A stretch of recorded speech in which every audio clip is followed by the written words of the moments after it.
సందడైన పాట 35. తెలిసిందేగా, పోతే పోయింది. ఏ రౌడు వెదనో కొన్నాళ్ళు వాడుకుని చంపి పడేస్తే దరిద్రం వదులుతుంది చిరాగ్గా అన్నాడు అతడు.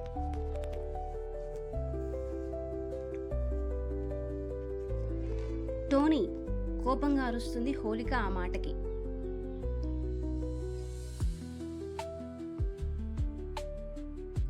అబ్బా, మీ మధ్య ఉన్న బాండింగ్కి నువ్వేదో రెస్పెక్ట్ ఇస్తున్నట్టు నా ముందు యాక్ట్ చేయకు బేబీ, విసుగ్గా మొహం పెట్టుకొని అంటాడు అతడు.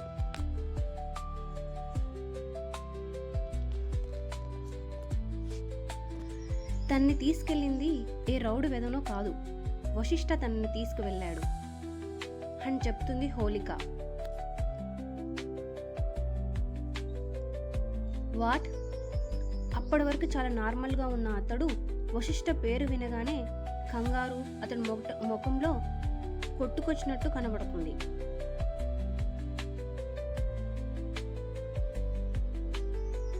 హా, వశీనే.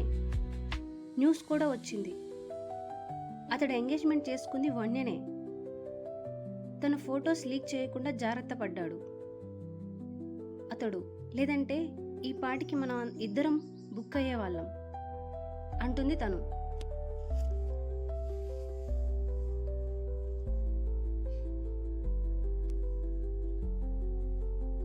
అసలు వాడికి ఎలా తను దొరికింది అదే తెలియట్లేదు. ఎక్కడో టిన్సుకియా, అస్సాంలో ఒక జిల్లాలో ఉండేవాడు ఇక్కడికి ఎలా వచ్చాడో అర్థం అవడం లేదు అని అంటుంది హోలిక.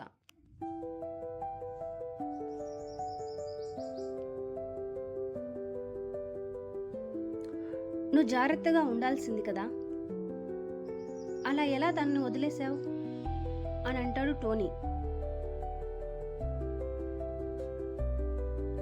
నా మీద అరుస్తావేంటి? నేను దాన్ని జాగ్రత్తగానే చూసుకున్నా, కానీ ఇలా అవుతుందని తెలియదు కదా అంటుంది హోలిక. హోలిక కూడా అరుస్తూ,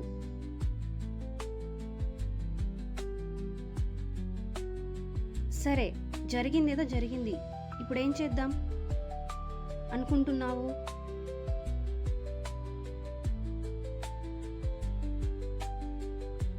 అసలు ముందు వశిష్ఠ ఫ్యామిలీ గురించి డీటెయిల్స్గా కనుక్కో. అతడి గురించి తెలిస్తే వన్య ఎక్కడుందో తెలుస్తుంది. తన్ని ఎలాగైనా తీసుకొచ్చేద్దాం, లేదంటే మనకి చాలా ప్రాబ్లం అవుతుంది అంటుంది హోలిక.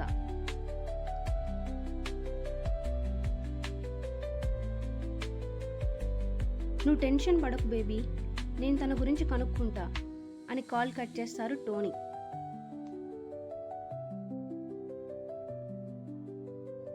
ఓ sorry, please sir, please, it's hurting అంటూ నొప్పికి ఏడుస్తుంది శకుని కింద ఉన్న అమ్మాయి.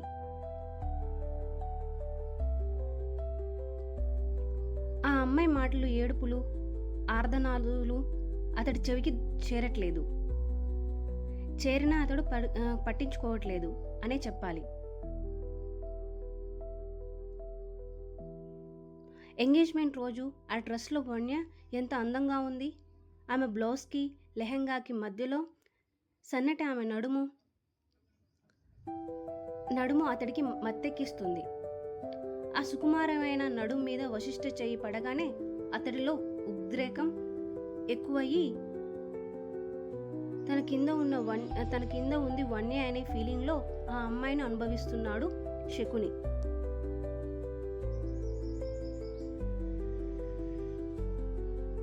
అతడిని అడ్డుకుని కొట్టి విప్పించుకోవాలని చూసిన ఆ అమ్మాయి శకుని కొట్టిన దెబ్బకి స్పృహ తప్పి పడిపోయింది.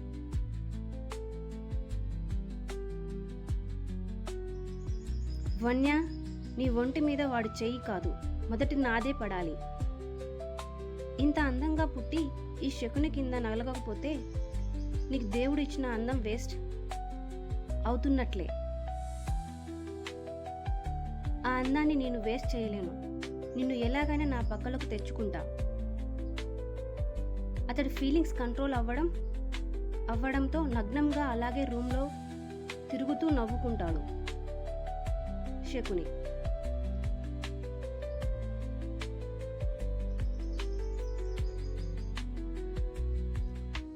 బెడ్ మీద ఉన్న అమ్మాయి గురించి అతడు పట్టించుకోనే లేదు. అతడి అవసరం తీరడంతో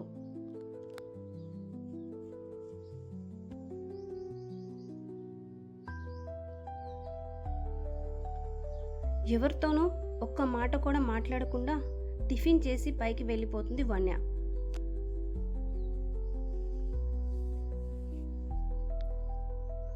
అందరూ ఎవరు బిజీలో వాళ్ళు ఉన్నా కూడా వన్యని అబ్జర్వ్ చేస్తూనే ఉన్నారు జానకి గారు. Thank you for watching our video. Do like and comment and subscribe. Thank you.